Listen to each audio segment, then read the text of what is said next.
7 mga menor de edad na estudyante sa isang paaralang hindi na namin papangalanan ang naging subject ng inilunsad na rescue operation kamakailan ng PNP Anti-Cybercrime Group. Sa tulong ng intelligence information galing sa mga foreign counterpart, natumbok ng PNP ACG ang isang online gaming community. Kasapi dito ang mga estudyanteng nire-recruit umano para maggasik umano ng karahasan.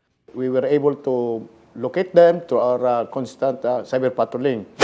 Ayon sa PNP ACG, naglalaro ang mga bata ng virtual reality games at sa gaming community na ito, may nakakalaro silang mga dayuhan umano. Dito na raw nagaganap ang recruitment. Na-mindset sila sa mga ganun na sistema. Na-impluensyahan yung mga bata sa itong mga gaming apps, then yung chat group dealing with the violence.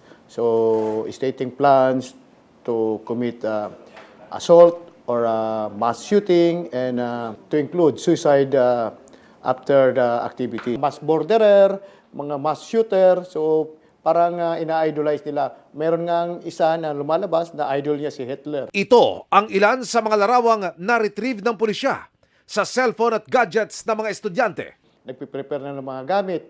So, meron na silang mga gloves, uniform. Kulang na lang kung makakuha sila ng instrument like guns. Meron doon na nagre-reflect na, they will initiate mass shooting. So, after that, magpapakamatay sila. May mga larawan din ng tactical vest, combat helmet, rifle at kung ano-anong military insignia na gamit noong World War II. At mga propaganda videos daw na nakuha sa mga gamit ng bata. Gaya nito. Batay sa naging obserbasyon ng mga magulang ng mga bata na inilahad sa pulisya, malaki raw ang ipinagbago ng ugali ng mga bata. Sila ay aggressive at masyado ng very independent ang dating. So, ayaw nang sabihan ng magulang at ang iba naman ay nagkakaroon ng isolation. Na-interview ng team ng Resibo ang isa sa mga magulang ng mga batang na-rescue. Naging malihim daw ang kanyang anak na dati hindi naman ganoon. Magpapalit siya ng tab.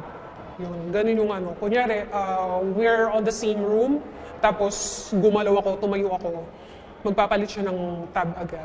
Merong time dati na yung screen niya is nakatapat lang sa kanya, nakatago.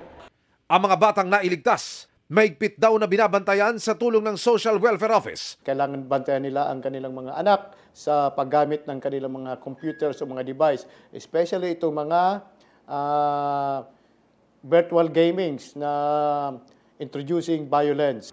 Inalerto na rin daw ng PNP ACG ang mga creator ng online virtual reality games tungkol dito. Kung ito ay 24/7 na ng ginagawa nila, so ang mind conditioning nila, so meron ng indoctrination kung meron silang mga kalaro na hindi natin kakilala kasi pwedeng kalaro nila taga ibang lugar.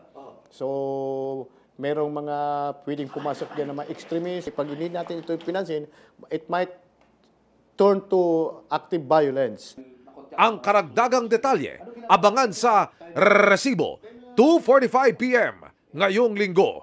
Para sa GMA Integrated News, Emil Sumangil, nakatutok, 24 oras.